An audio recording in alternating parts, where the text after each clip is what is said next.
Halo sahabatku. Selamat datang kembali di channel Cerita Momo. Kali ini Momo punya kisah spesial yang bakal bikin kalian campur aduk. Siap-siap ya, karena cerita ini isinya paket lengkap. Ada emosi, ada gregetan sama kelakuan mertua dan ipar yang gak tahu diri, tapi tenang aja, endingnya bakal bikin kalian puas banget. Bayangin, suami main tala karena harta, ujung-ujungnya malah nyesel seumur hidup pas tahu siapa bos barunya. Penasaran kan? Tapi sebelum kita masuk ke drama serunya, yuk dukung channel Cerita Momo dulu dengan cara tekan tombol like dan subscribe sekarang juga. Jangan lupa juga buat absen di kolom komentar ya. Tulis nama kalian, asal kota, dan ketik kata, hadir. Momo pengen sapa-sapa dulu nih sahabat Momo yang setia dari berbagai kota. Oke, kalau sudah absen, kencangkan sabuk pengaman emosi kalian. Yuk, kita mulai ceritanya. Suasana di ruang kerja pengacara tua itu terasa begitu hening, hanya terdengar suara detak jam dinding yang seolah menghitung setiap detik kesedihan Melisa. Di hadapannya, Pak Burhan, sahabat mendiang ayahnya, menatap Melisa dengan tatapan iba sekaligus serius. Tumpukan berkas tebal tergeletak di meja kayu jati yang kokoh. Melisa masih belum percaya. Ayahnya yang selama ini hidup sederhana, yang selalu mengajarkannya untuk berhemat dan tidak neko-neko, ternyata menyimpan rahasia sebesar ini. Pak Burhan baru saja membacakan wasiat yang membuat kepala Melisa pening. Bukan hanya rumah tua tempat ia dibesarkan, tetapi ada aset likuid senilai 70 miliar rupiah yang kini resmi menjadi miliknya sebagai ahli waris tunggal. Melisa gemetar, bukan karena bahagia, tapi karena takut. Uang sebanyak itu adalah tanggung jawab yang berat. Apalagi ia tahu betul bagaimana sifat suami dan keluarga mertuanya terhadap uang. Dengan langkah gontai, Melisa pulang ke rumah kontrakannya yang sempit. Di ruang tamu, Tio, suaminya, sedang duduk bermalas-malasan sambil merokok dan memencet layar ponselnya, entah bermain game atau membalas pesan siapa. Asap rokok mengepul memenuhi ruangan yang pengap. Tio bahkan tidak menoleh saat Melisa mengucapkan salam dengan suara parau. Sudah biasa, pikir Melisa. Sejak menikah 3 tahun lalu, Tio memang berubah. Kehangatan saat pacaran dulu lenyap berganti dengan sikap dingin dan tuntutan yang tak ada habisnya. Tio selalu merasa gaji Melisa sebagai guru honorer terlalu kecil. Sementara Tio sendiri sering gonta-ganti pekerjaan karena tidak betah diatur atasan. Melisa duduk di samping suaminya dengan hati-hati. Dia butuh teman bicara, dia butuh sandaran. Ayahnya baru saja pergi, dan kejutan warisan ini membuatnya bingung. Dengan suara pelan, Melisa mulai bercerita. Dia memberitahu Tio bahwa dia baru saja bertemu Pak Burhan. Awalnya Tio hanya bergumam tidak jelas. Matanya tak lepas dari layar ponsel. Namun, begitu kalimat 70 miliar rupiah keluar dari bibir Melisa, gerakan jempol Tio terhenti seketika. Hening mencekam selama beberapa detik. Tio perlahan menoleh, menatap Melisa dengan mata terbelalak, seolah memastikan telinganya tidak salah dengar. Rokok di selipan jarinya bahkan hampir jatuh membakar karpet. Sikap Tio berubah 180 derajat dalam hitungan detik. Ponselnya dilempar begitu saja ke sofa. Dia langsung memegang kedua bahu Melisa, menatap wajah istrinya dengan tatapan yang mendadak penuh cinta, tatapan yang sudah lama hilang. Suaranya yang tadi ketus kini berubah menjadi sangat lembut, bahkan terdengar dibuat-buat. Dia bertanya berkali-kali apakah itu benar, apakah uang itu sudah cair, dan di mana uang itu sekarang. Melisa yang polos hanya mengangguk lemah, mengatakan bahwa proses administrasi sedang berjalan dan uang itu aman. Seketika itu juga, Tio langsung memeluk Melisa erat-erat. Bukan pelukan yang menenangkan, tapi pelukan yang terasa menyesakan karena penuh nafsu keserakahan. Tanpa membuang waktu, Tio langsung mengambil ponselnya kembali. Bukan untuk menghibur Melisa, tapi untuk menelepon ibunya, Bu Rumi. Dengan suara bersemangat yang tidak bisa disembunyikan, Tio menyuruh ibunya dan adiknya, Adinda, untuk segera datang ke rumah kontrakan mereka. Tio bilang ada kabar maha penting yang akan mengubah hidup mereka selamanya. Melisa hanya diam memperhatikan tingkah suaminya. Ada rasa nyeri di dadanya. Saat dia berduka kehilangan ayah, suaminya justru terlihat seperti orang yang baru menang lotre. Tidak sampai 1 jam, suara klakson motor terdengar nyaring di depan rumah. Bu Rumi dan Adinda datang dengan tergesa-gesa. Wajah mereka penuh tanya. Bu Rumi, Wanita parubaya yang selalu tampil dengan bedak tebal dan perhiasan imitasi yang mencolok, langsung masuk tanpa mengetuk pintu. Di belakangnya, Adinda, adik ipar Melisa yang kerjanya hanya nongkrong dan belanja online, mengikuti dengan wajah masam karena merasa waktunya terganggu. Namun, wajah masam itu sirnas ketika saat Tio membocorkan rahasia besar itu. Mata Bu Rumi langsung berbinar, lebih terang dari lampu neon di ruang tamu itu. Mulutnya menganga tak percaya, lalu senyum lebar merekah di wajahnya. Dia langsung menghambur ke arah Melisa, memeluk menantunya itu dengan erat, sesuatu yang belum pernah dia lakukan selama ini. Biasanya, Bu Rumi hanya akan menyapa Melisa kalau mau meminjam uang atau menyuruh Melisa masak. Tapi kali ini, dia memanggil Melisa dengan sebutan, menantu kesayangan ibu. Adinda pun tak mau kalah, dia langsung duduk di sebelah Melisa. Memijat-mijat lengan Melisa sambil memuji-muji kulit Melisa yang katanya semakin cerah, padahal baru kemarin dia mengejek Melisa dekil. Di ruang tamu sempit itu, drama kemunafikan dimulai. Bu Rumi mulai berceramah panjang lebar tentang bagaimana uang sebanyak itu harus dikelola oleh laki-laki, yaitu Tio, agar aman. Dia bilang Melisa sebagai wanita tidak akan paham mengurus aset sebesar itu. Adinda mulai menyela dengan angan-angannya, membayangkan liburan ke luar negeri, dan membeli tas-tas bermerek yang selama ini hanya bisa dia lihat di layar Instagram. Mereka seolah lupa bahwa uang itu adalah peninggalan dari ayah Melisa yang baru saja meninggal. Tidak ada satupun ucapan bela sungkawa yang tulus keluar dari mulut mereka. Yang ada hanya rencana, tuntutan, dan bayangan hidup mewah. Melisa menatap satu persatu wajah orang-orang di hadapannya ini. Suami yang tiba-tiba romantis, ibu mertua yang mendadak perhatian, dan adik ipar yang tiba-tiba manis. Jauh di lubuk hatinya, Melisa sadar. Topeng mereka telah terbuka. Mereka bukan peduli padanya, mereka hanya peduli pada angka 0 yang berderet di rekening warisan ayahnya. Melisa merasa sendirian di tengah keramaian suara tawa mereka yang merencanakan masa depan dengan uang ayahnya. Namun, dia memilih diam untuk saat ini. Dia ingin melihat sejauh mana keserakahan akan membawa mereka. Di balik diamnya, Melisa meremas ujung bajunya kuat-kuat, menahan air mata yang ingin tumpah. Ini baru permulaan, dan Melisa tahu, hidupnya tidak akan pernah sama lagi setelah hari ini. Matahari belum tinggi, tapi keriuhan sudah pecah di ruang tamu mungil Melisa. Pagi itu, aroma nasi goreng yang biasanya menenangkan kini kalah oleh aroma keserakahan yang menguar dari tingkah laku keluarga suaminya. Bu Rumi sudah duduk manis di sofa dengan kaki disilang, tangannya sibuk membolak-balik lembaran brosur mengkilap yang entah didapatnya dari mana. Di sebelahnya, Adinda sibuk dengan ponsel pintarnya, senyum-senyum sendiri melihat galeri foto mobil-mobil mewah di internet. Tio, yang biasanya masih mendengkur di jam segini, sudah segar bugar, duduk di antara ibu dan adiknya seolah menjadi pemimpin sidang pembagian harta rampasan perang. Melisa yang baru selesai mencuci piring sisa sarapan dipanggil untuk duduk. Bukan diajak bicara baik-baik, melainkan untuk mendengarkan daftar titah yang harus segera ia penuhi begitu uang warisan itu cair. Tanpa basa-basi, Bu Rumi menyodorkan sebuah brosur perumahan elit di kawasan strategis kota. Jari telunjuknya yang dihiasi cincin emas palsu mengetuk-ngetuk gambar sebuah rumah 2 lantai bergaya Eropa klasik. Dengan nada bicara yang tidak mau dibantah, Bu Rumi mengatakan bahwa rumah itulah yang ia impikan untuk masa tuanya. Ia beralasan bahwa rumah kontrakannya yang sekarang terlalu sempit dan lembab, membuat rematiknya sering kambuh.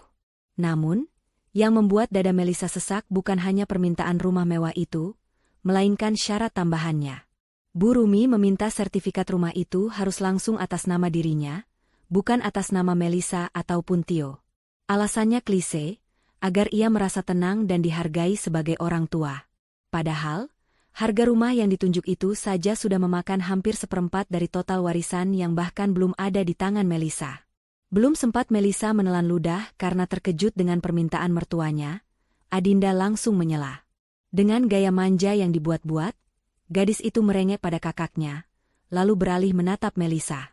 Adinda mengeluh bosan naik motor butut kemana-mana, kulitnya jadi kusam kena debu jalanan, dan ia malu sering diejek teman-teman nongkrongnya yang rata-rata sudah membawa mobil sendiri. Ia menyodorkan layar ponselnya tepat ke wajah Melisa, memperlihatkan gambar sebuah mobil sport berwarna merah menyala keluaran terbaru. Harganya fantastis untuk ukuran seorang pengangguran yang uang pulsanya saja masih minta pada kakaknya. Adinda berdalih bahwa mobil itu akan menaikkan derajat keluarga mereka, supaya tidak dipandang sebelah mata lagi oleh tetangga.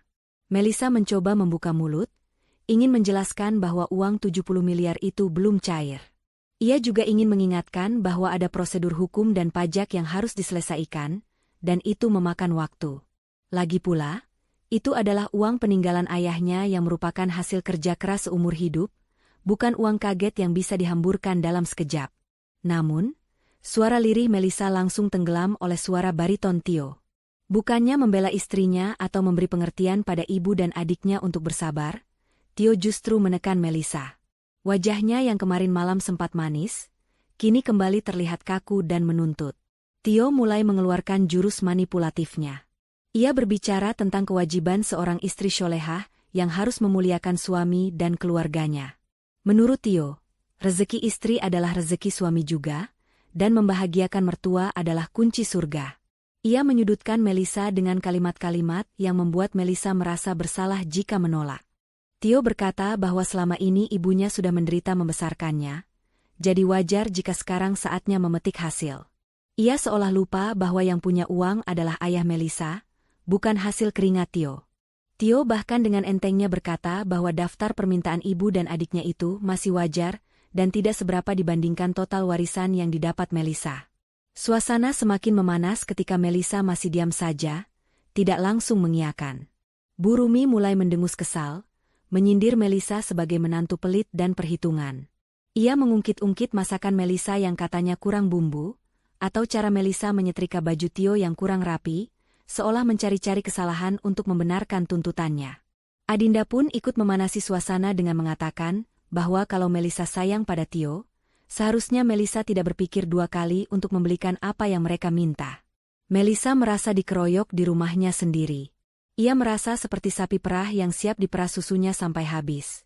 Lalu mungkin akan dibuang begitu saja jika sudah kering. Pagi itu, Melissa menyadari satu hal yang menyakitkan. Di mata mereka, Melissa bukan lagi manusia yang punya perasaan, bukan lagi istri atau menantu yang harus dihormati. Di mata mereka, Melissa hanyalah sebuah brankas berjalan, sebuah mesin ATM yang kuncinya sedang mereka paksa untuk dibuka. Tio terus mendesak, meminta Melissa berjanji saat itu juga untuk menuruti semua keinginan mereka begitu uang masuk rekening. Melissa menatap mata suaminya, mencari sisa-sisa cinta atau setidaknya rasa malu, tapi nihil. Yang ada hanya kilatan nafsu duniawi yang begitu besar.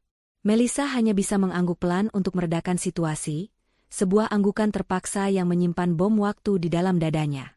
Malam itu, meja makan kayu yang biasanya sepi kini penuh sesak dengan berbagai hidangan lezat. Tio rupanya sengaja memesan makanan dari restoran mahal menggunakan kartu kreditnya. Sangat yakin bahwa tagihan itu akan lunas dalam sekejap begitu uang warisan Melissa cair. Bu Rumi makan dengan lahap sambil sesekali membenarkan letak serbet di lehernya, sementara Adinda sibuk memotret makanan untuk dipamerkan di media sosial dengan keterangan, makan malam keluarga Sultan. Melissa hanya mengaduk-aduk nasinya, selera makannya hilang melihat tingkah laku mereka yang seolah sedang merayakan kemenangan di atas duka kematian ayahnya.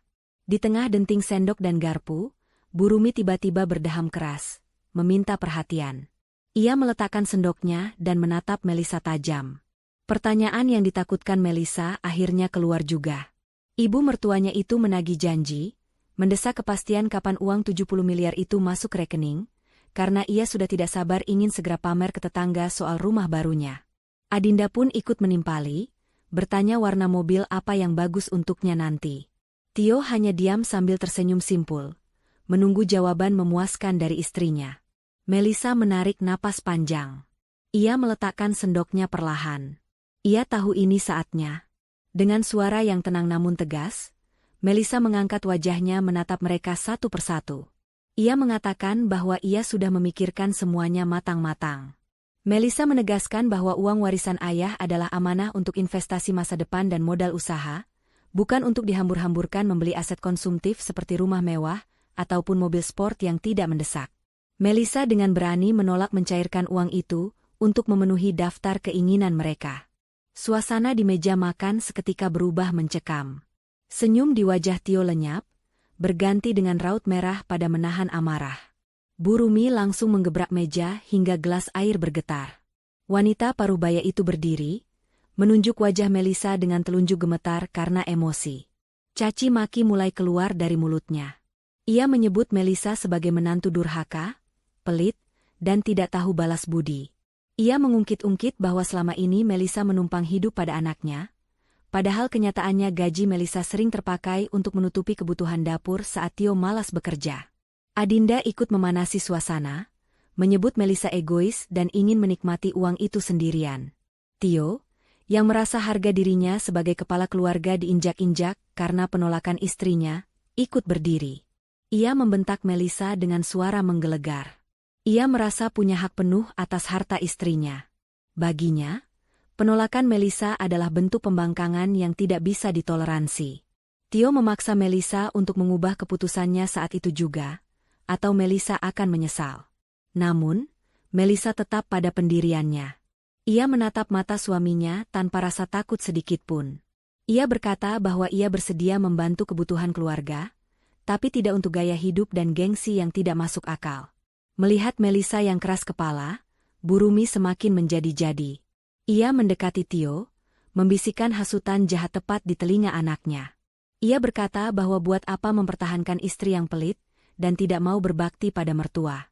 Bu Rumi dengan lantang berkata, "Ceraikan saja dia, Tio. Masih banyak wanita cantik dan kaya di luar sana yang mau sama kamu. Biar dia tahu rasa hidup menjanda, pasti nanti dia yang bakal ngemis-ngemis minta balik sama kita."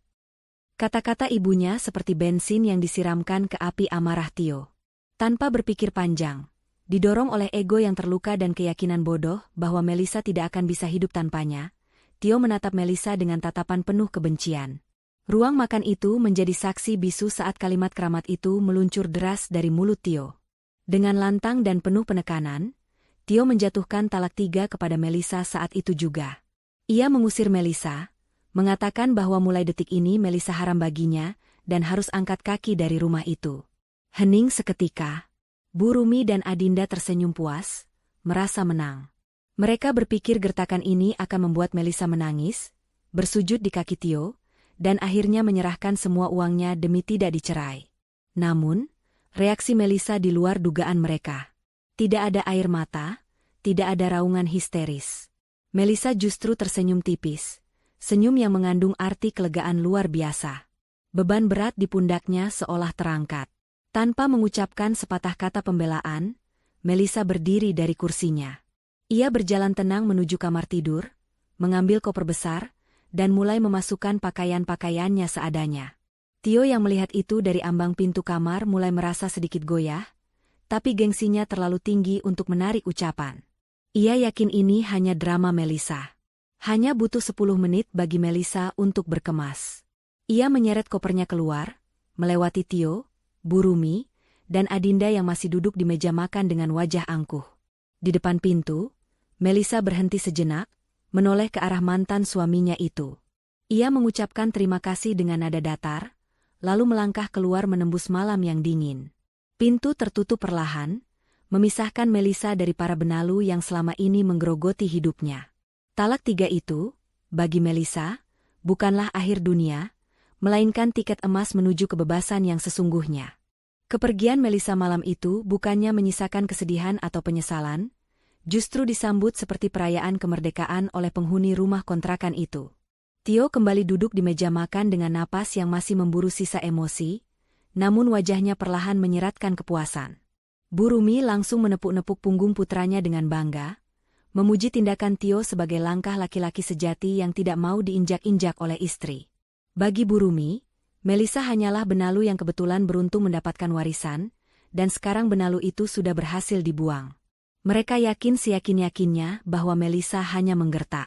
Dalam pikiran sempit mereka, Melisa yang sebatang kara dan selama ini terlihat penurut tidak mungkin berani hidup sendirian di kota besar tanpa perlindungan Tio. Adinda mengambilkan segelas air dingin untuk kakaknya sambil terkekeh sinis. Gadis itu berkata bahwa paling lambat besok pagi, Melisa pasti akan datang sambil menangis, memohon-mohon untuk dimaafkan dan rujuk kembali.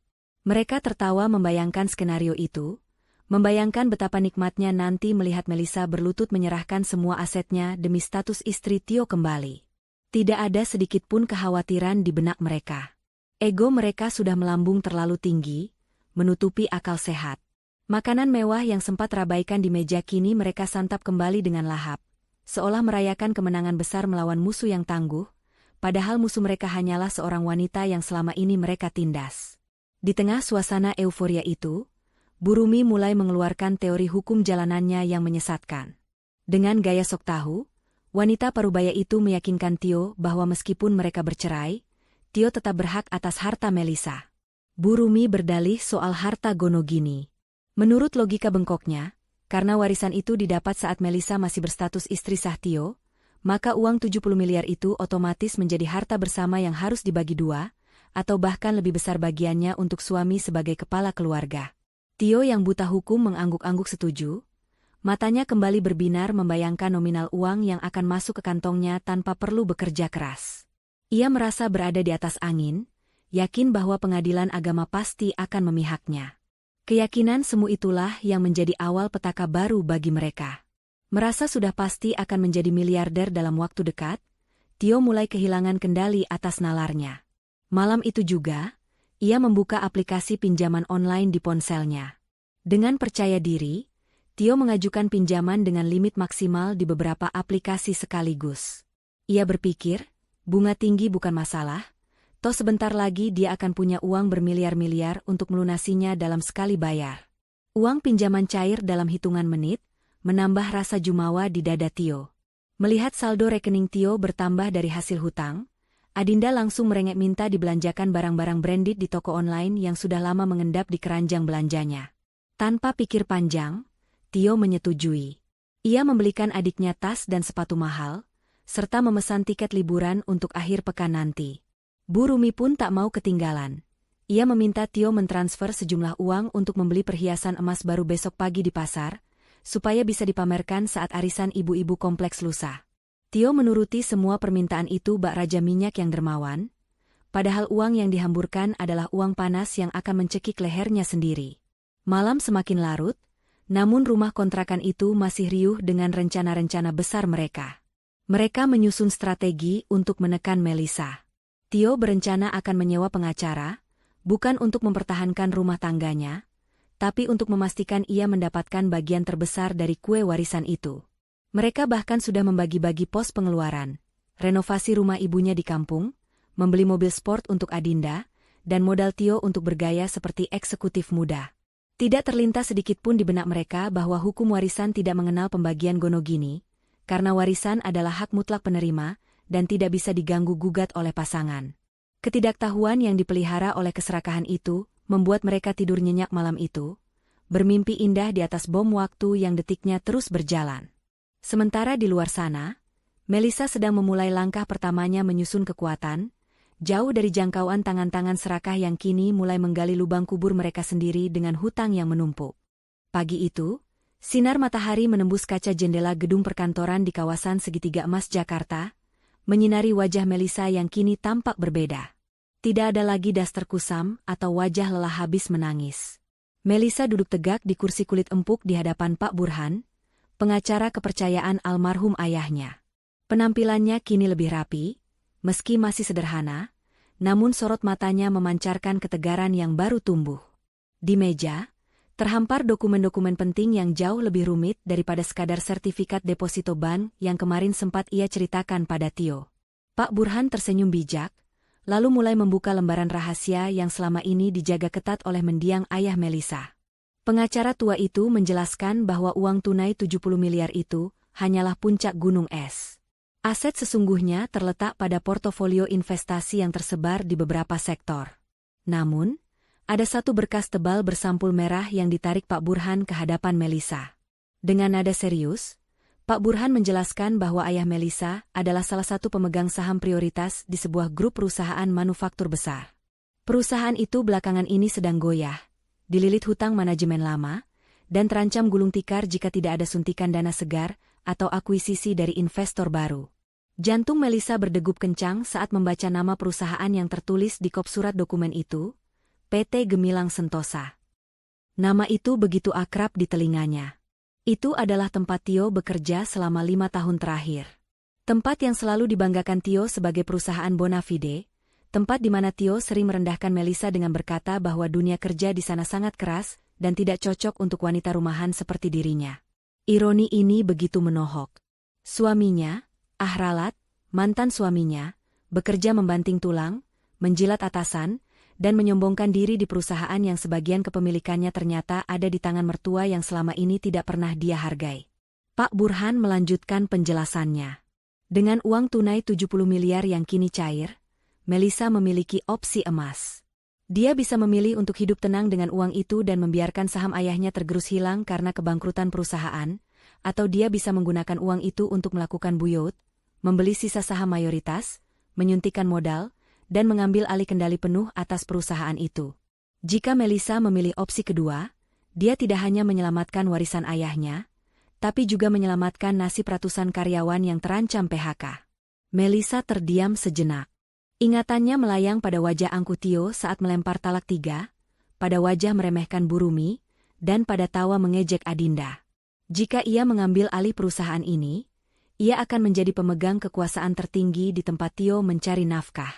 Tio, yang selama ini merasa dirinya raja di rumah karena memegang kendali ekonomi, akan berbalik menjadi bawahan yang nasibnya ada di ujung pulpen Melissa. Bukan dendam yang menguasai hati Melissa, melainkan sebuah pembuktian. Ia ingin membuktikan bahwa wanita yang mereka sebut benalu ini mampu memimpin kapal besar yang sedang karam. Dengan mantap, Melissa menandatangani berkas akuisisi itu. Detik itu juga, statusnya berubah. Dari seorang janda yang diusir dari kontrakan sempit, menjadi pemilik saham mayoritas sebuah korporasi besar. Namun, Melissa sadar ia tidak bisa hanya mengandalkan uang. Ia butuh ilmu. Melissa meminta Pak Burhan menyiapkan tim ahli untuk membimbingnya. Mulai hari itu, hidup santai Melissa berakhir. Ia menyewa sebuah apartemen yang tenang, bukan untuk berleha-leha, tapi untuk menjadikannya markas belajar. Melissa belajar bak orang gila. Ia melahap buku-buku manajemen bisnis, strategi korporasi, dan laporan keuangan. Siang hari ia berdiskusi dengan konsultan bisnis. Malam hari ia mempelajari seluk-beluk PT Gemilang Sentosa, mulai dari struktur organisasi hingga data karyawan. Saat melihat data karyawan di divisi pemasaran, jari Melissa berhenti di sebuah nama, Tio Purnomo. Di sana tertera catatan kinerjanya yang ternyata biasa-biasa saja, bahkan cenderung menurun dalam 3 bulan terakhir dengan banyak catatan terlambat dan izin sakit yang dibuat-buat. Melissa tersenyum miris. Ternyata kesibukan yang sering Tio jadikan alasan untuk pulang malam hanyalah omong kosong belaka. Dalam proses transformasinya, Melissa juga merubah penampilannya. Ia memotong rambut panjangnya menjadi model bob sebahu yang memberikan kesan tegas dan segar. Ia mulai belajar memadu-madankan busana kerja yang elegan. Pak Burhan juga mengenalkan Melissa pada Sinta, seorang asisten pribadi muda yang cekatan dan cerdas. Sintalah yang membantu Melissa mengatur jadwal, sekaligus menjadi mata dan telinga Melissa untuk memantau kondisi internal perusahaan sebelum Melissa resmi menampakkan diri. Setiap hari, Melissa semakin menyerap ilmu bisnis dengan cepat, seolah darah ayahnya yang merupakan pebisnis ulung kini mengalir deras membangkitkan bakat terpendamnya. Ia menyusun rencana perombakan manajemen, efisiensi anggaran, dan strategi baru untuk menyelamatkan perusahaan. Di apartemen mewahnya, Melissa berdiri menatap langit Jakarta yang mulai gelap. Di suatu tempat di bawah sana, Tio dan keluarganya mungkin sedang tertawa menghabiskan uang hutang, tidak menyadari bahwa ibu rumah tangga yang mereka buang kini sedang bersiap untuk kembali bukan sebagai korban, melainkan sebagai ratu yang memegang papan catur kehidupan mereka. Babak baru kehidupan Melissa sang ahli waris telah dimulai, dan ia siap mengguncang dunia kecil mantan suaminya. 2 bulan telah berlalu sejak malam dramatis itu, dan suasana di rumah kontrakan Tio kini berbanding terbalik dengan sorak-sorai kemenangan yang sempat mereka rayakan. Rumah yang dulunya selalu rapi, bersih, dan wangi berkat tangan cekatan Melissa, kini berubah rupa menjadi kapal pecah. Tumpukan piring kotor menggunung di wastafel, dikerubungi lalat karena sudah 3 hari tidak dicuci. Lantai yang biasanya kinclong kini berdebu dan lengket. Keranjang pakaian kotor meluap hingga tumpah ke lantai, menyebarkan bau apek ke seluruh penjuru ruangan. Pagi itu, suara teriakan Burumi memecah keheningan, bukan karena bahagia, tapi karena frustrasi. Di dapur, wajan penggorengan mengepulkan asap hitam tebal. Telur dadar yang niatnya dibuat untuk sarapan kini hangus menjadi arang. Bu Rumi membanting spatula dengan kesal, menyalahkan kompor yang menurutnya apinya terlalu besar. Padahal ia sendiri yang asyik menonton gosip di televisi sampai lupa mematikan api.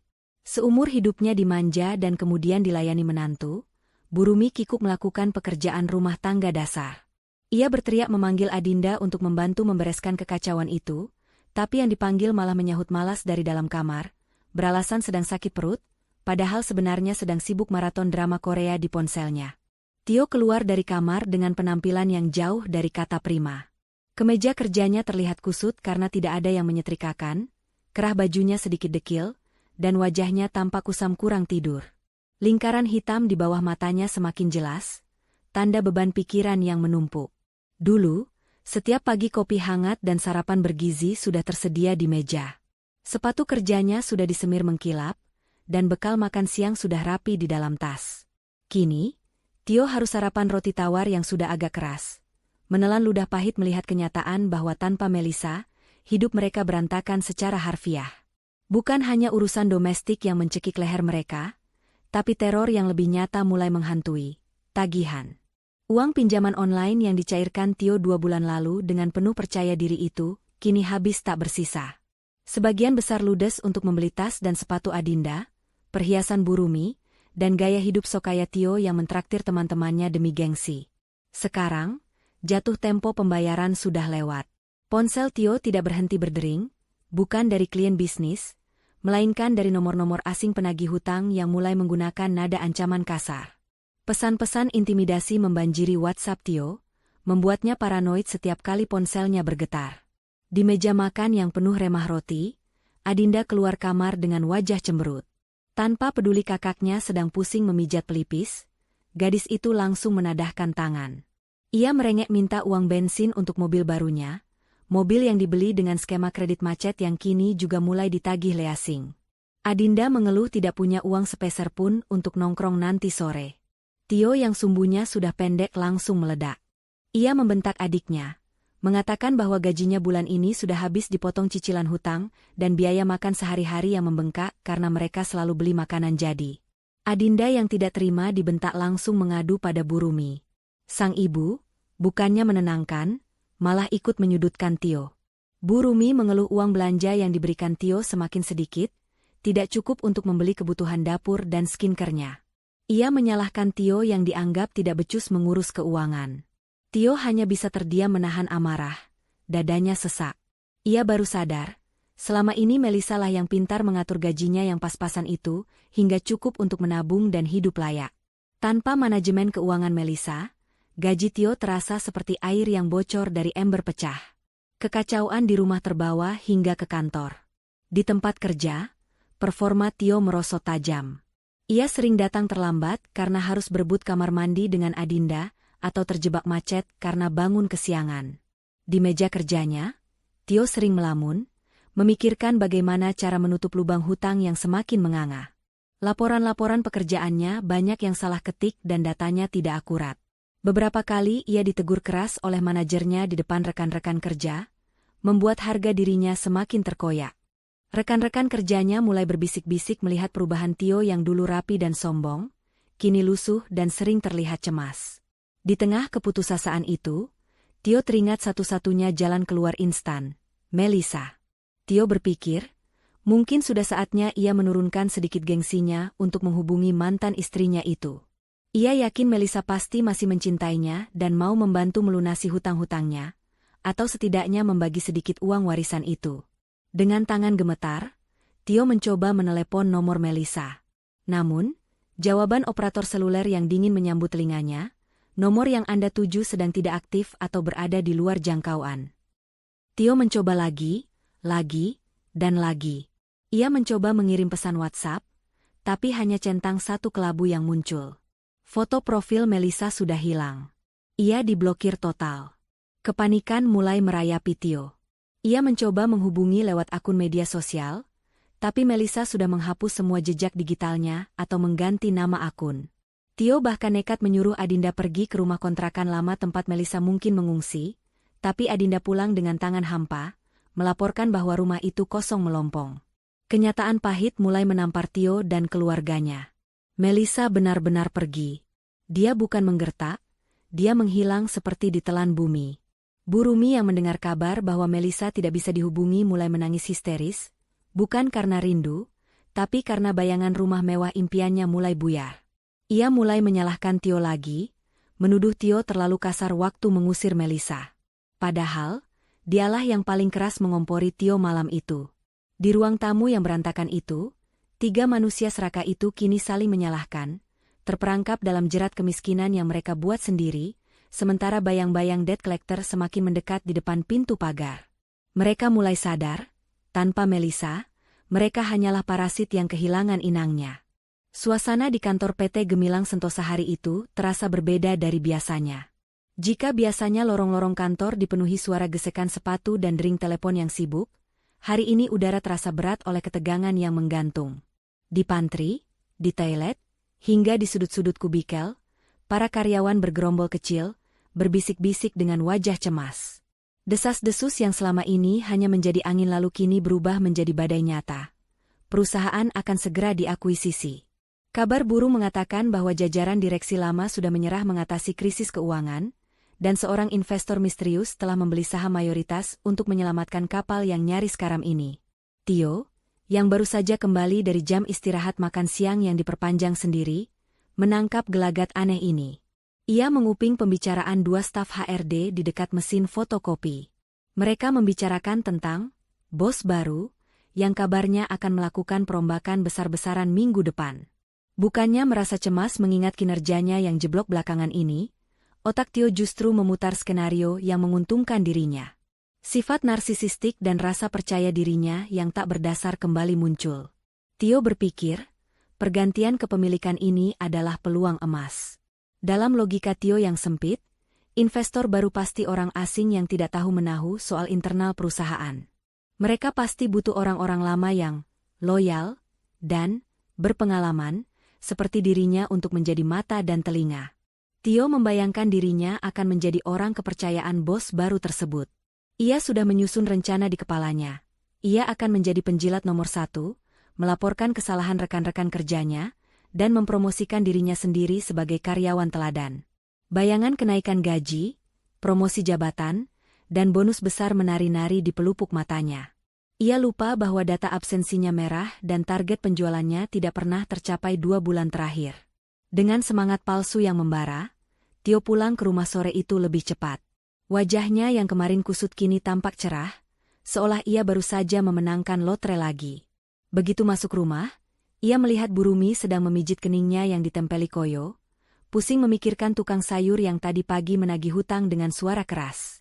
Adinda sedang rebahan di sofa sambil mengeluh kuota internetnya habis. Tio langsung mengumpulkan mereka, persis seperti saat ia mengumumkan warisan Melissa dulu. Dengan nada bicara yang meyakinkan, Tio menceritakan tentang akuisisi perusahaan. Ia membual bahwa posisinya aman dan justru akan naik pangkat. Ia bilang pada ibunya, "Tenang Bu, sebentar lagi gajiku pasti naik berkali-kali lipat. Bos baru pasti butuh orang senior kayak Tio. Nanti hutang-hutang ibu Tio lunasin semua, kita bisa kredit mobil lagi." Mendengar janji manis itu, sakit kepala Bu Rumi mendadak sembuh. Matanya kembali berbinar rakus. Ia langsung memuji-muji Tio sebagai anak berbakti yang pintar cari peluang. Bu Rumi mulai berangan-angan lagi. Kali ini ia ingin merenovasi dapur agar terlihat seperti dapur chef di televisi. Harapan kosong itu mereka telan mentah-mentah, menjadi opium yang memabukkan di tengah himpitan ekonomi yang nyata. Namun, Adinda punya ide lain. Mendengar kakaknya akan menjadi orang penting di bawah bos baru, otak liciknya bekerja. Ia bangun dari sofa, duduk di sebelah Tio, dan mulai merengek dengan nada manja yang khas. Adinda meminta, atau lebih tepatnya memaksa, Tio untuk memasukkannya kerja di kantor itu. Ia bosan menganggur dan ingin punya uang sendiri untuk gaya hidup sosialitanya. Tapi tentu saja, Adinda tidak mau kerja keras. Ia minta posisi yang enak, seperti resepsionis atau staf administrasi yang kerjanya cuma duduk di ruangan ber-AC, dandan cantik, dan main HP. Mas Tio kan senior di sana, calon orang kepercayaan bos baru, masa masukin adiknya sendiri nggak bisa? Malu dong sama tetangga kalau adiknya pengangguran terus, desak Adinda, menggunakan kartu gengsi untuk menekan kakaknya. Tio sempat ragu. Ia tahu betul kualifikasi Adinda sangat minim. Ijazahnya pas-pasan, pengalaman kerjanya nol, dan atitudenya buruk. Membawa Adinda masuk ke perusahaan yang sedang dalam masa transisi sebenarnya berisiko. Tapi, pujian ibunya dan egonya yang sedang melambung membuat Tio mengangguk setuju. Ia merasa punya kuasa. Gampang itu, Din. Besok kamu kasih CV kamu kemas. Nanti Mas titipin langsung ke orang dalam HRD.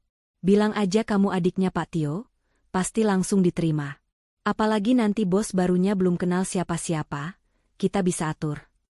Malam itu, Adinda sibuk mematut diri di depan cermin, mencoba baju-baju kerja bekas yang ia beli di thrift shop online, membayangkan dirinya menjadi wanita karir yang mempesona para pria di kantor kakaknya. Bu Rumi sibuk menghitung berapa gaji Tio dan Adinda jika digabung, tersenyum membayangkan pundi-pundi uang. Tio tidur dengan senyum menyeringai, yakin masa depannya cerah. Mereka bertiga tertidur lelap dalam gelembung ilusi yang mereka tiup sendiri. Mereka tidak tahu bahwa di sebuah apartemen mewah di pusat kota, Melissa sedang meneliti berkas lamaran kerja yang baru masuk via email dari HRD. Di layar laptopnya, terpampang CV Adinda yang isinya penuh bualan, dan memo rekomendasi dari Tio yang memohon agar adiknya diterima lewat jalur khusus. Melissa tersenyum dingin, jari telunjuknya mengetuk meja perlahan. Diterima, gumam Melissa pelan. Bukan karena kualifikasi, tapi karena ini akan menjadi panggung sandiwara yang sempurna untuk reuni mereka nanti. Tio dan keluarganya sedang menggali lubang kubur mereka sendiri semakin dalam, dan Melissa dengan senang hati akan membantu mereka melompat ke dalamnya. Pagi itu, langit Jakarta tampak mendung, seolah-olah alam sedang bersiap menjadi saksi bisu bagi badai yang akan menghantam kehidupan Tio. Namun, bagi Tio dan Adinda, mendung itu tak berarti apa-apa. Di rumah kontrakan, mereka sibuk mematut diri. Tio mengenakan setelan jas terbaiknya, satu-satunya yang tersisa setelah ia menjual beberapa baju bermereknya demi membayar bunga hutang minggu lalu. Ia menyemprotkan parfum murahan yang wanginya menyengat, mencoba menutupi bau apek dari kemeja yang belum dicuci laundry. Sementara itu, Adinda berdiri di depan cermin retak di kamarnya, memoles wajah dengan riasan tebal. Hari ini adalah hari pertamanya bekerja, dan berkat koneksi, orang dalam, kakaknya, ia diterima sebagai staf resepsionis. Meski sebenarnya ia malas bekerja, bayangan bisa memamerkan ID card perusahaan Bonafide di Instagram membuatnya bersemangat. Bu Rumi mengantar keberangkatan kedua anaknya sampai ke pintu pagar dengan senyum lebar yang memamerkan gigi-giginya yang agak kuning. Ia melambaikan tangan layaknya melepas pejabat negara yang hendak bertugas. Dalam benaknya, hari ini adalah awal kembalinya masa kejayaan mereka. Tio akan naik jabatan, Adinda punya gaji sendiri, dan impian rumah mewah itu akan segera terwujud. Jangan lupa, Tio, nanti kalau ketemu bos baru, langsung cari muka ya. Bilang kamu tulang punggung perusahaan, teriak Bu Rumi memberikan petuah sesat. Tio mengacungkan jempol dengan percaya diri, lalu memacu motor metik kreditannya membelah kemacetan ibu kota, membonceng Adinda yang sibuk menutupi rambutnya agar tidak rusak kena angin. Sesampainya di gedung PT Gemilang Sentosa, suasana tegang begitu terasa. Tidak ada satupun karyawan yang bekerja di meja mereka. Semua divisi, mulai dari jajaran manajer hingga staf kebersihan, diperintahkan untuk berkumpul di aula utama di lantai dasar. Bisik-bisik terdengar riuh rendah seperti suara lebah. Isu tentang efisiensi dan pemecatan massal membuat wajah-wajah di sana pucat pasi. Namun, tidak dengan Tio. Ia berdiri di barisan paling depan dengan dada membusung, seolah-olah ia adalah panitia penyambutan. Ia bahkan sempat menegur beberapa staf junior yang terlihat gelisah. Tenang saja, bos baru pasti bijak. Kalau kalian kerjanya bener kayak saya, pasti aman, ujarnya sombong, padahal ia sendiri tidak tahu siapa sosok yang akan datang.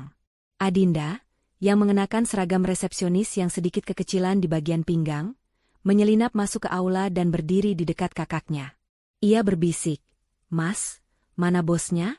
Lama banget sih, kakiku pegel nih pakai hak tinggi." Tio menyuruh adiknya diam dan bersikap profesional. Tio merasa momen ini adalah panggungnya. Ia yakin, begitu bos baru masuk, ia akan menjadi orang pertama yang menyambut dan memperkenalkan diri sebagai karyawan paling senior dan loyal. Tiba-tiba, lampu aula meredup sedikit, memusatkan cahaya ke arah podium. Pintu samping terbuka, dan keluarlah seorang pria parubaya yang membawa map tebal. Mata Tio menyipit. Ia merasa familiar dengan wajah itu. Detik berikutnya, jantungnya seakan berhenti berdetak. Itu Pak Burhan, pengacara almarhum ayah Melisa. Tio ingat betul wajah pria tua yang membacakan wasiat 70 miliar itu. Keringat dingin mulai merembes di pelipis Tio. Kenapa pengacara itu ada di sini? Pikiran buruk mulai merayap, tapi Tio menepisnya cepat-cepat. Mungkin dia cuma perwakilan hukum investor. Batin Tio menenangkan diri. Pak Burhan berdiri di podium, mengetuk mikrofon pelan. Hening seketika. Selamat pagi rekan-rekan semua, suara Pak Burhan bergema, berwibawa. Seperti yang kalian tahu, perusahaan ini nyaris kolaps. Namun, hari ini saya membawa kabar baik.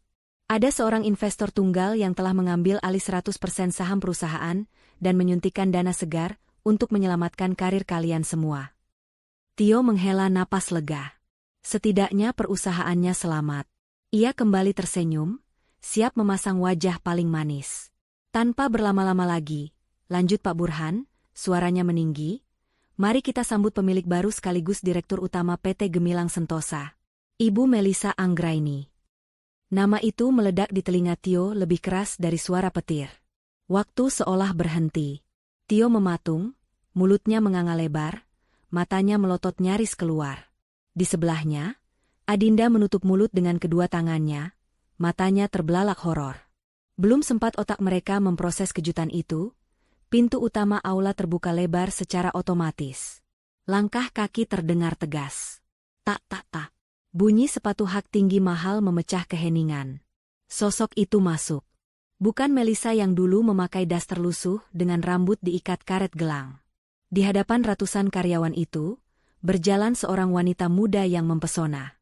Melisa mengenakan setelan blazer navy blue berpotongan tegas yang membalut tubuhnya dengan elegan.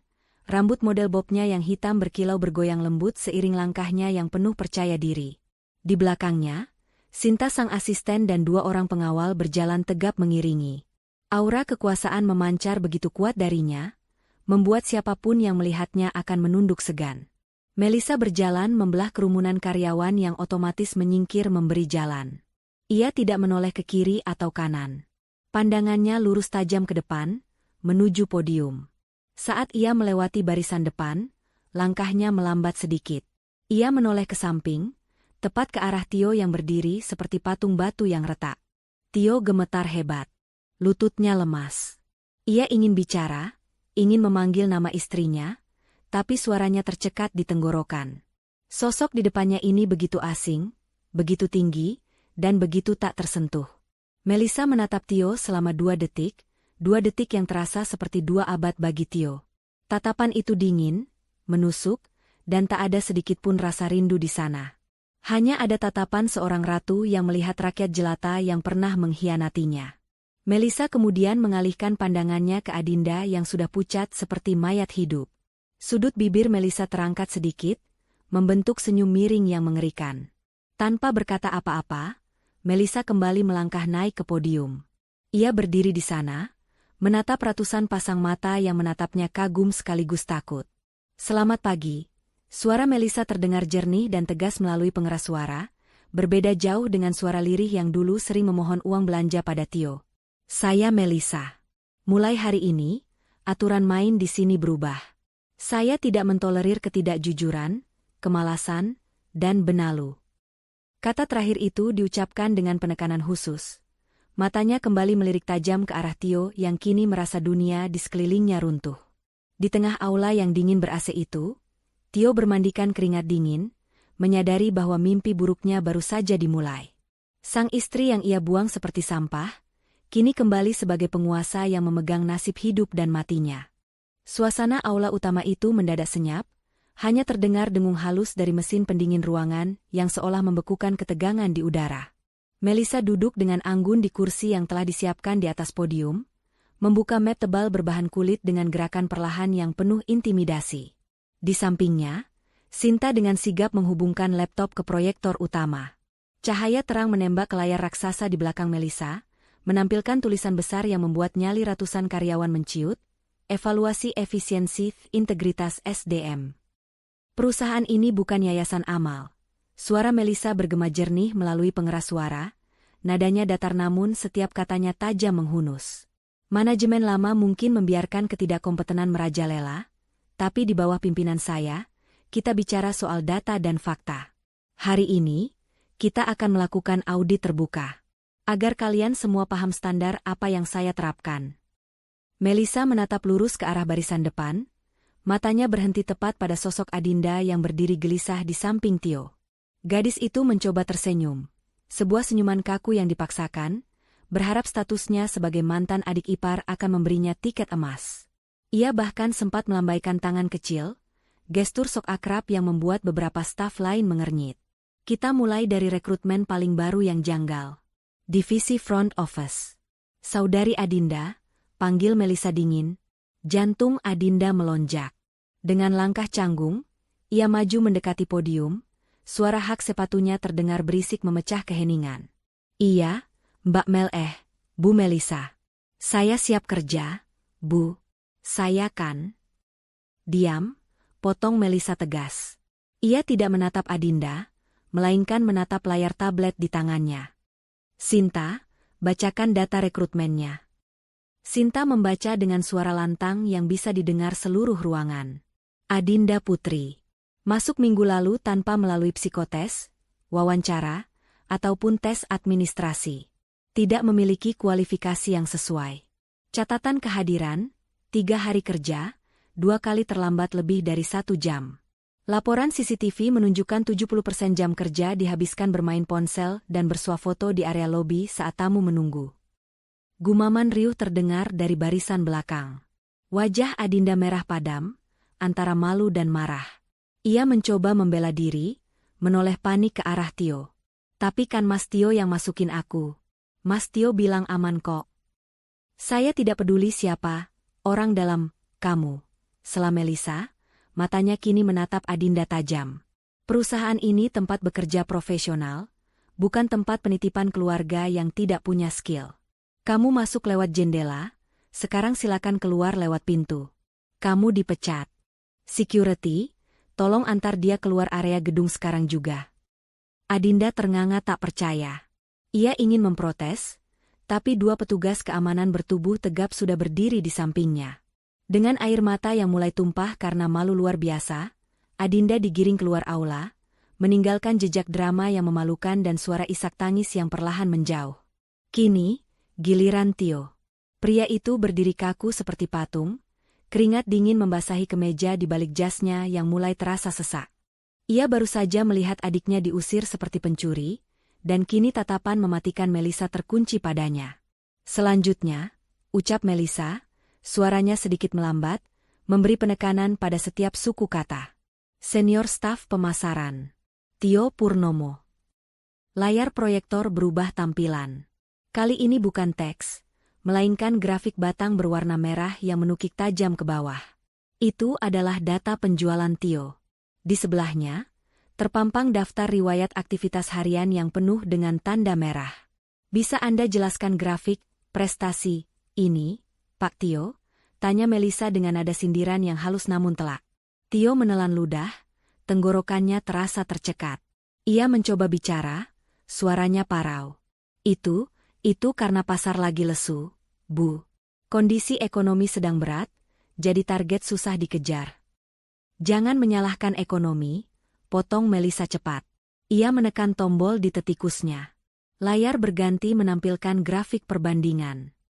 Ini adalah grafik penjualan rekan satu tim Anda di periode yang sama. Mereka stabil, bahkan ada yang naik. Hanya grafik Anda yang terjun bebas. Alasannya?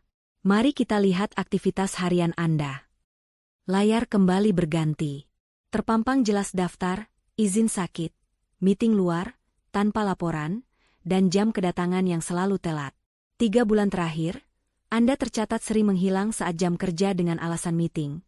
Padahal GPS kendaraan operasional mencatat Anda parkir di warung kopi atau pulang ke rumah. Telepon kantor tercatat sering digunakan untuk urusan pribadi berjam-jam. Apakah ini cerminan mental seorang senior yang minta dihargai? Tio merasa telanjang. Semua kebohongan yang selama ini ia tutup-tutupi dengan gaya sombongnya, kini dikuliti habis-habisan di depan semua orang yang dulu ia rendahkan. Bisik-bisik mencemooh mulai terdengar di belakangnya. Tio panik. Logikanya buntu. Ia mencoba menggunakan satu-satunya senjata yang ia pikir masih mempan, kenangan masa lalu. Melisa, tolonglah. Tio memohon dengan suara bergetar, lupa menjaga wibawa. Jangan permalukan aku kayak gini. Aku kan mantan suamimu, kita pernah hidup bareng. Ibuku lagi sakit di rumah, aku butuh kerjaan ini. Tolong ngertiin dikit. Cukup, bentak Melisa. Suaranya menggelegar, membuat Tio tersentak mundur. Melisa berdiri, mencondongkan tubuhnya ke depan podium dengan aura yang mendominasi.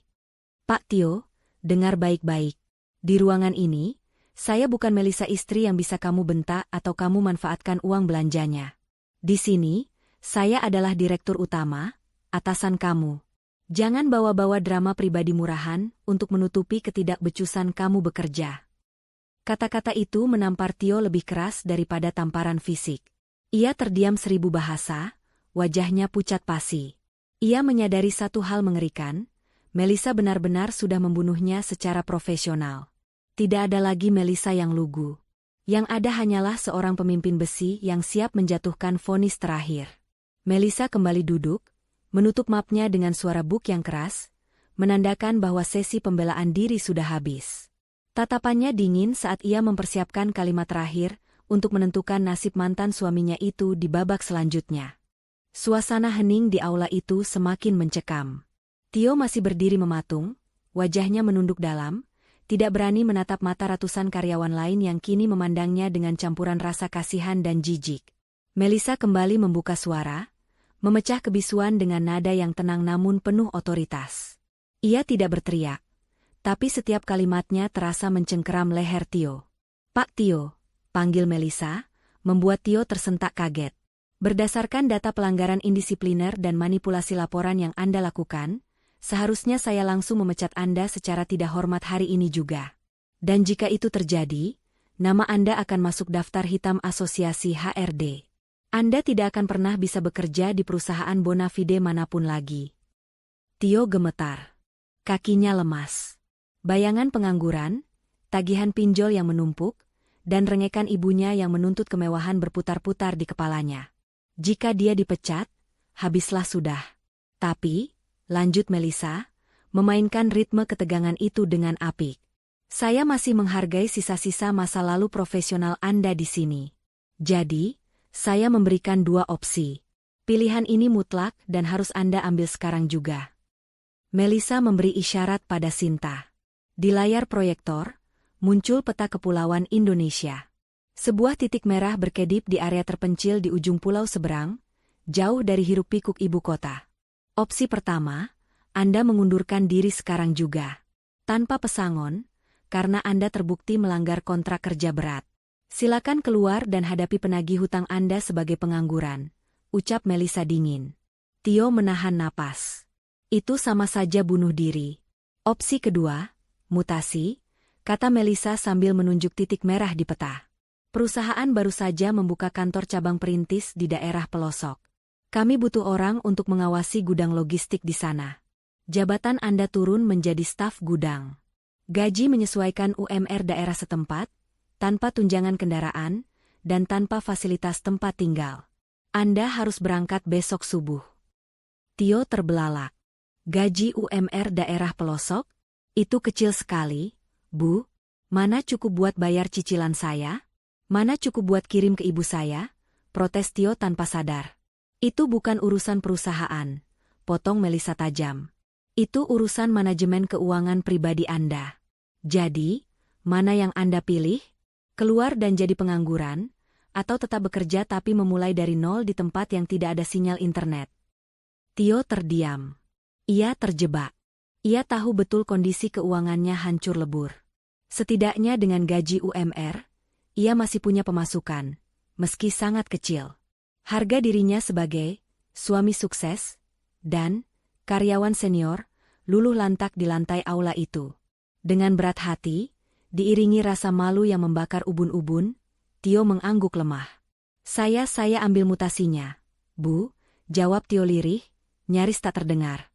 Melisa tersenyum tipis, senyum kemenangan yang menutup rapat buku masa lalunya. Keputusan bijak. Sinta, siapkan surat tugasnya. Pak Tio, silakan kemasi barang-barang Anda di meja kerja sekarang. Anda punya waktu 1 jam sebelum akses ID card Anda dicabut. Tanpa menunggu jawaban, Melisa turun dari podium, diikuti para staf eksekutifnya, meninggalkan Tio yang masih berdiri lemas seperti orang yang baru saja kehilangan nyawa. Keesokan harinya, saat matahari belum terbit sempurna, sebuah drama lain terjadi di depan rumah kontrakan Tio. Sebuah taksi online tua berhenti di depan pagar. Tio keluar menyeret koper besar dengan wajah kusut. Ia mengenakan kaos oblong lusuh, bukan lagi kemeja necis kebanggaannya. Di teras, Bu Rumi menangis histeris sambil memegangi kaki Tio. Tio, jangan pergi, nak. Terus ibu sama siapa di sini? Itu orang-orang yang nagih hutang serem-serem. Nak, bayarin dulu hutang ibu buat beli emas kemarin. Tio menepis tangan ibunya dengan kasar. Rasa hormat dan baktinya sudah habis digerus kemiskinan dan kebodohan mereka sendiri. Ibu urus sendiri. Ini semua gara-gara ibu dan Adinda yang gila harta. Kalau ibu nggak maksa minta rumah, kalau ibu nggak ngomporin aku buat cerain Melisa, aku nggak bakal sengsara kayak gini. Sekarang nikmati tuh rumah kontrakan panas ini. Adinda, yang matanya bengkak karena menangis semalaman setelah dipecat, hanya bisa diam mematung di pojok pintu. Mobil sport impiannya sudah ditarik leasing tadi malam. Tas-tas brandednya sudah dijual murah untuk ongkos Tio berangkat. Tio masuk ke dalam taksi tanpa menoleh lagi. Ia meninggalkan ibu dan adiknya yang meraung-raung ketakutan karena di ujung gang, 2 orang penagih hutang berwajah garang sedang berjalan menuju rumah mereka. Tio memejamkan mata, air mata penyesalan menetes. Ia membayangkan Melisa. Andai saja ia bersyukur. Andai saja ia tidak serakah. Sementara itu, di lantai teratas gedung PT Gemilang Sentosa, Melisa berdiri di balik dinding kaca raksasa, menatap pemandangan kota Jakarta yang mulai sibuk. Di tangannya secangkir teh hangat. Ia melihat ke bawah, ke jalan raya yang macet. Ia tahu di salah satu kendaraan di bawah sana, ada mantan suaminya yang sedang menuju ke pembuangan. Tidak ada rasa dendam yang tersisa, hanya rasa lega yang luar biasa. Melisa menghirup napas panjang, lalu tersenyum menatap pantulan dirinya di kaca. Cantik, mandiri, dan bebas. Ia bukan lagi benalu. Ia adalah wanita yang berhasil mematahkan sayap-sayap serakah yang mencoba terbang dengan uangnya. Melisa berbalik, melangkah kembali ke meja kerjanya yang megah. Hidup baru yang sesungguhnya baru saja dimulai. Tamat. Pesan moral. Keserakahan dan ketidaktahuan bersyukur adalah jalan tercepat menuju kehancuran. Hargailah pasanganmu saat ia masih ada di sisimu. Karena rezeki seorang suami seringkali titipan Tuhan melalui doa dan kesabaran istrinya. Ketika kesetiaan dibalas dengan pengkhianatan demi harta, bersiaplah kehilangan segalanya, termasuk harga diri.